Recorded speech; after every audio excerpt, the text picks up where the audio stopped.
Gurjot Singh, Dr. Singh. I am about to give one of the first lessons in use of the Minotaur Rigpa. This is a basic lesson. Hopefully it will capture the most prized possession or the most prized ability that we in internal boxing or internal pugilism wish to possess, and that is the ability to silk reel as we move and transition from one posture to the next. The four basic postures we'll be going over today are the ward off, the press, as you learned, the ward off, the roll back, the press, the push, and then we will also involve ourselves in the split and twist and the grasp and pluck. We don't show a lot of how the forms are broken down so that people don't really understand how the 13 postures or 13 methods, and in my case, the first 6, which are grappling, stand-up grappling, how they really work. Well, in order to work the Minotaur Rigpa, and in this form, the Minotaur Rigpa is set up without the horns so that we can actually build a base for understanding how to use it with trapping and blocking and controlling the dummy outside of just using our core body.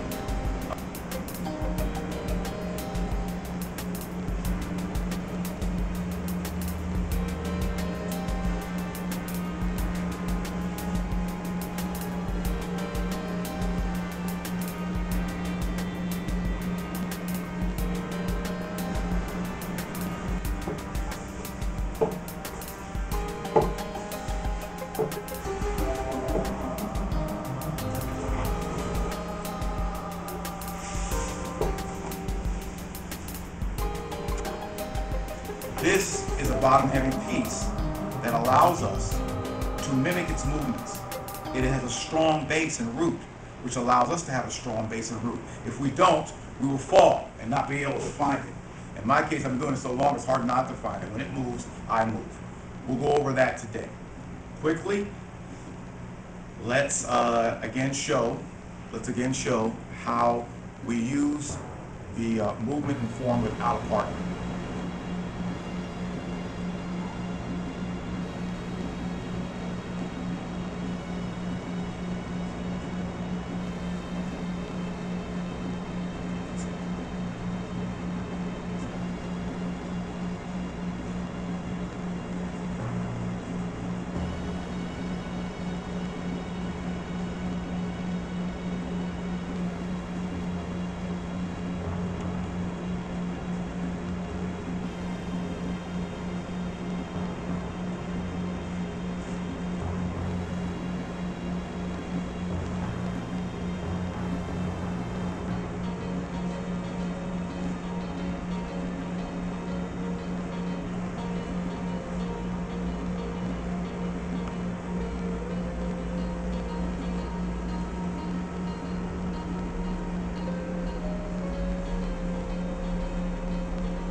Substantial and insubstantial movement is very important. Why is it important? It's important because of balance, as Master Fen talks about in his treatise Tai Chi Chuan, and Master Wayne talks about in his treatise of Tai Chi Chuan. He talks about making sure that we are grounded.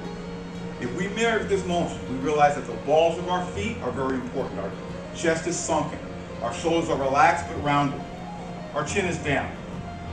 Okay? More pugilistically, our chin is down and protected. Our knees are bent, our buttocks is tucked, reasonably so. The weight is on the balls of our feet, and again, our knees are bent, very important. Back is as straight as it can be. Never go past your movement point. Even this simple exercise is a prized possession and ability in internal boxing. You do know the bottom line of internal boxing is the ability to follow our opponent. With the Minotaur Rigpa, it is very powerful in physical sense. However, it only moves when we put energy into it. This is important. With regard to silk reeling, the medical advantages. We talked about most of them as far as it being building our intrinsic energy and flow. But if we're doing our seated microcosmic, which is the moving of the breath mentally in Jinglo, up the back and down the side, up the back and down the front, And we're doing that religiously. We're doing it very well, and we know we're powerful in it. The ability to circulate that energy, whether it be through air or the blood, is very important. If the body is bent more than 90 degrees, then the chi does not flow. However, if it does, if it's not that way, it will flow. The body will heat up quickly if we're doing this properly with our breathing. 8-part breathing, you all know what it is. I'll review it real fast. First breath up the back, second breath down the back of the arms. Next breath in the palms. Next breath out, when you breathe out, comes down the inside of the palm, inside of the arm, to the heart. Next breath in the heart, outward breath, out the third eye. Next breath in the top of the head, breathing out to the bottoms of the feet. Breathing into the bottoms of the feet, and then releasing it out back into the perineum, okay, or the taint, or between your anus and your genitalia. This is how we breathe. If we're doing this breathing consciously while we're moving, we are doing everything that the ancient masters wanted us to do, to breathe and circulate energy, which of course brings health. Move properly. Now, if you haven't noticed, you should. You see my hand moving out while my body moves back. You see my legs moving one way and my arms moving another. This is the centrifugal force. This is the body movement that Master Chen Sing in his book, Illustrated Explanations of Chen Tai Chi Chuan, is talking about graphically. And unless you're working with an individual who is a master, I really don't know of any other instrument that I've been able to find.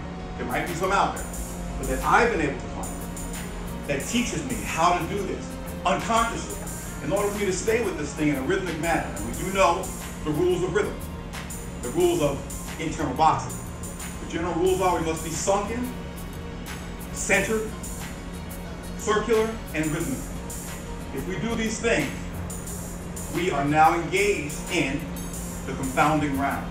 Very difficult person to control. However, within us, we control that which moves. The next motion, which with the Minotaur Rigpa is very, very important and very enlightening. I would not have learned it until I had worked with this. And that is the rollback. I turn slightly in.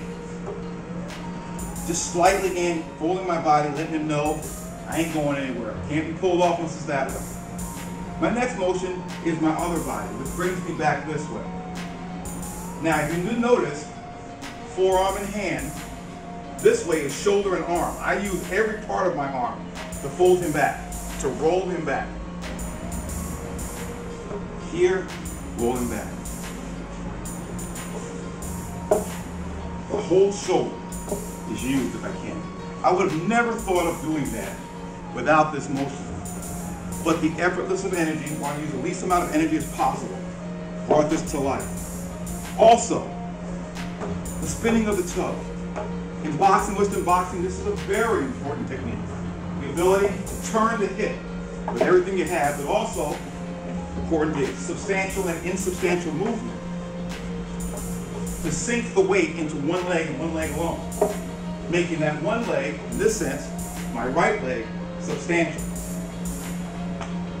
and my left leg insubstantial, so I can lift it, and then vice versa. This is the rollback.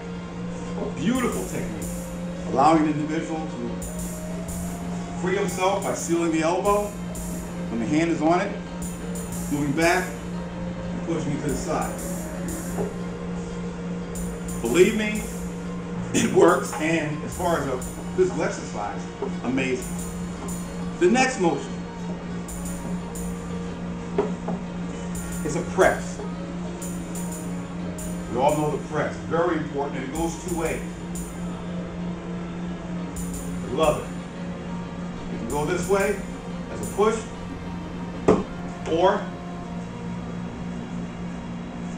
I can use it to control my opponent.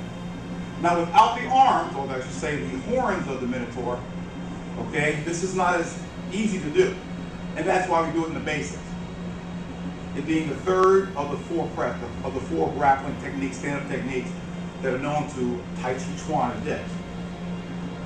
Next motion, very important. And how you get into it is even more important because that's change of direction. I like to go from the press to the rollback and then the push. However, you do not have to do that. You can go straight into the push and push. Notice how my motion was. Once it comes, and push it right from the middle. Again, moving and then from the middle. Once the push is done, okay, lots of techniques can take place from here. Personally, I like the split. The split's easier to do, okay, the twist and split. Easier to do when you have arms. Harder to do without it, but you still need to mimic it. It is puaching, the attraction into emptiness. Now, why am I doing this? Okay, I'm actually doing, when I come back around, a brush knee technique. I'm letting him slip off. If he comes back, I take brush knee. Again. Then I step. Now from the twist and split, I come into the grasp and pluck. I grasp his arm or head or shoulder that I get my hands on. I bring him down, sweeping the leg from underneath him, and using the Minotaur Rigpa, I try to assume the more perfect shape I can with the posture of snake creeps down into the grass. The health benefits are amazing on this. You don't have to go as wide. You can go short. Moving into your press. Again, if you didn't see it,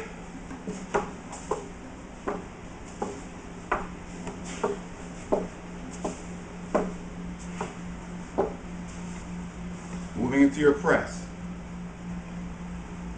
Keep those elbows as much as you can. And I am definitely at fault on that. My elbows fly out from time to time. But keeping those elbows in. Chin down. Remember, the guy can punch you at any time. Okay?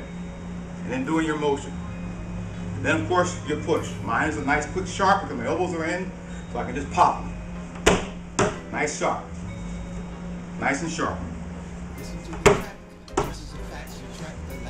My goodness. Last motion again.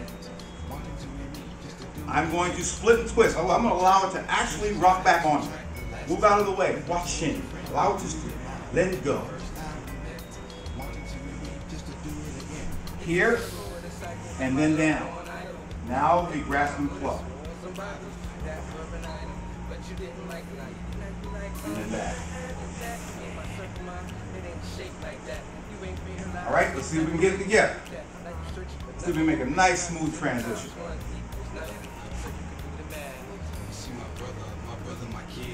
Let me explain the situation you're in. Emotions rise like ocean tides, but they also fall when no cause at all. Not focus on one, screaming after every other. Just every odd fine thing in the summer.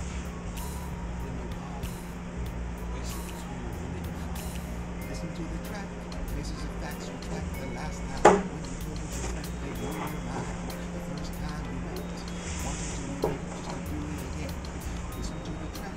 Faces of facts reflect the last time. When you told your friend, they blew your mind. Well, that's what I wanted to show today, just to show a few movements on this apparatus without the horns, and we'll show a little bit more on the horns or later on, so you get an idea of the incredible potential this has for you as a workout partner when you're in your home. Never know who the real winner is or how we keep us going. I guess the thrill of the games are the only reason we play on the field and the